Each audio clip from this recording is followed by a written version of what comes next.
Hi everybody and welcome back to Mel Did It Herself, or if you're new here, welcome. Today we're going to be updating these countertops in our master bathroom. They are from 1998 when the house was originally made, and they could definitely use a bit of an upgrade. So I'm going to start off by just giving it a very thorough cleaning, getting rid of anything in the cracks, making sure it's cleaned and dried before we move on to the next step. To do this, I'm just using a disinfectant cleaner, nothing too abrasive. This is Method, the grapefruit one. So you can see here, we have it cleaned up. It's nice and dry, and it's ready for the next step.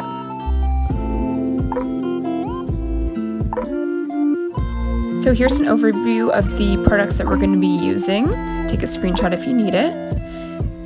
We have a super fine roller, appliance epoxy, which we will talk about, some cleaner, tape, and sandpaper. So we're using this Rustoleum appliance epoxy. It's in a gloss white finish. I just picked this up from Lowe's, and I believe it's the only color it comes in. So the epoxy is going to help to adhere nicely onto the countertop. If you read the side of the container, which I recommend you do, it says to use it on metal only, but I looked up some videos of people doing the same thing, and it seems to have worked fine on their countertop. So we're going to give it a go. So the next step is to sand. So here I used 100 and I think 120 grit sandpaper and just sanded down the entire countertop, making sure that it was kind of roughed up everywhere. We're just trying to get a bit of the finish, the like kind of glossiness off of the top, and just give it something for the epoxy to adhere to better, other than the finish that's already on there. So you're just gonna rough it up, go over all the spots a couple of times. You might work up a bit of a sweat. I slowly lost clothing during this video because I was so hot from doing this, but you gotta do what you gotta do.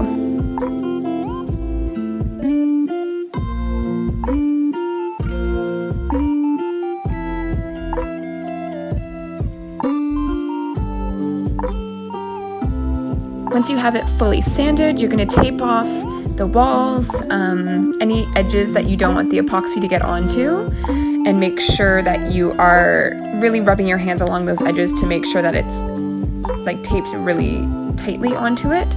I'm using frog tape here because I find it gives a more crisp line than painter's tape. And then I'm using old bags that I had just because I didn't have a plastic drop cloth to tape up, but just to protect the vanity underneath. So I'm making sure that the line is right up close to the edge so that any epoxy that may drip down won't get onto the vanity itself, but we're gonna try and make sure there's no drips anyways because that will give a bad finish. So I'm just taping these guys up, and obviously you could use a plastic drop cloth if you had one, or even honestly probably like an actual sheet, an old bed sheet or something like that if you had it, or just some large sheet of plastic will do.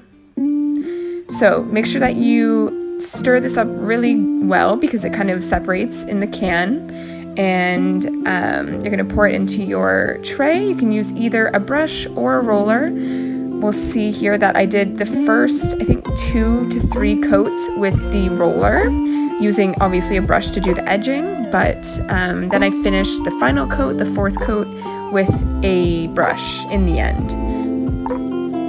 The paintbrush gave it a nice finish. I'll show you some of the after shots obviously, but at the end I just did some quick seal to caulk the edges just to give it a nice crisp line. You can see kind of the edges here, based on how I taped it, isn't super straight in all of the places.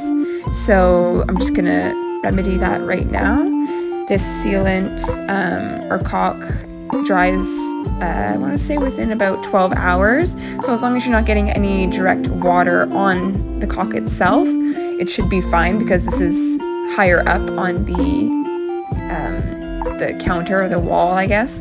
So there's not any like direct water being put onto it. So we could use it kind of like later that night. We were able to use the sink as long as we were careful about it. And after I did the caulking on this line, I actually went around and did the edges around the sink as well. There's a bit of a seal, like a rubber seal around the edge of the sink, but I still went around with the caulk and made sure that it was a crisp white line surrounding it just to make sure it looked a little bit more aesthetically pleasing.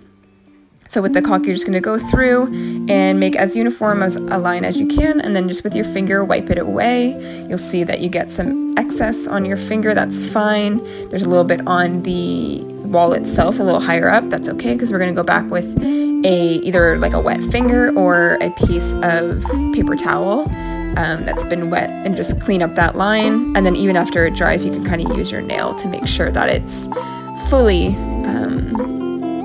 wiped off.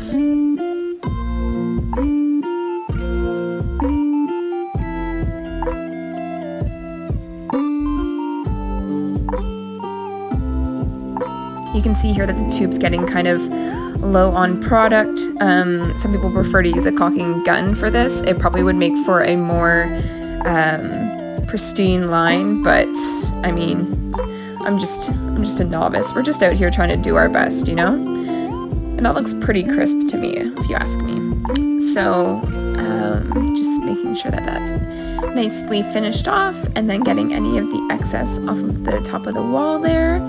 And then we're ready to rock once it's all fully set.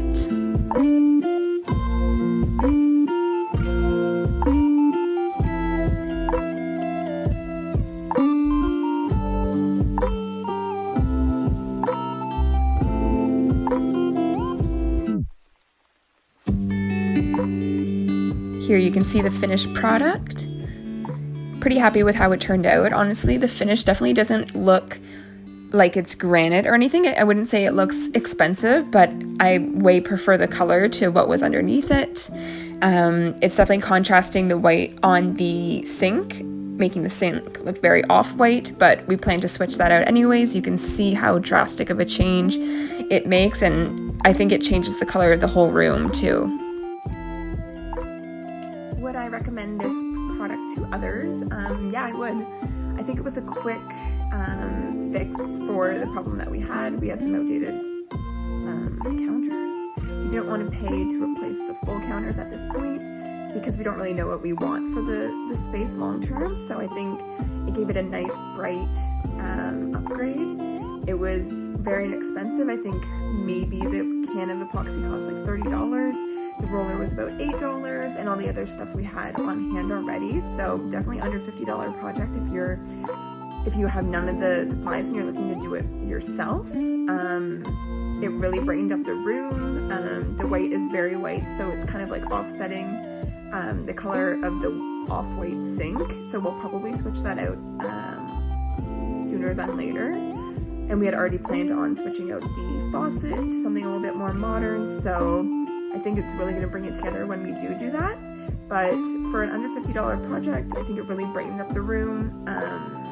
And it really changed the color of the undertones for me in the vanity that we had painted previously, as well as the floors and the tile that we have around the bath. I think before they were pulling a lot more pink, and now it's a lot more neutral colors, which is what we were hoping for. So I'm very happy. I will do an updated video maybe 6 months down the line, just so you can see how they've progressed, if they've kind of retained the same look, or if they're wearing. So if you're planning to do this project for your own home, then you'll know one way or the other. So thanks again.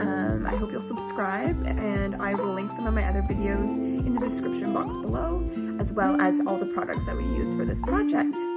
Cheers, thanks for coming, guys.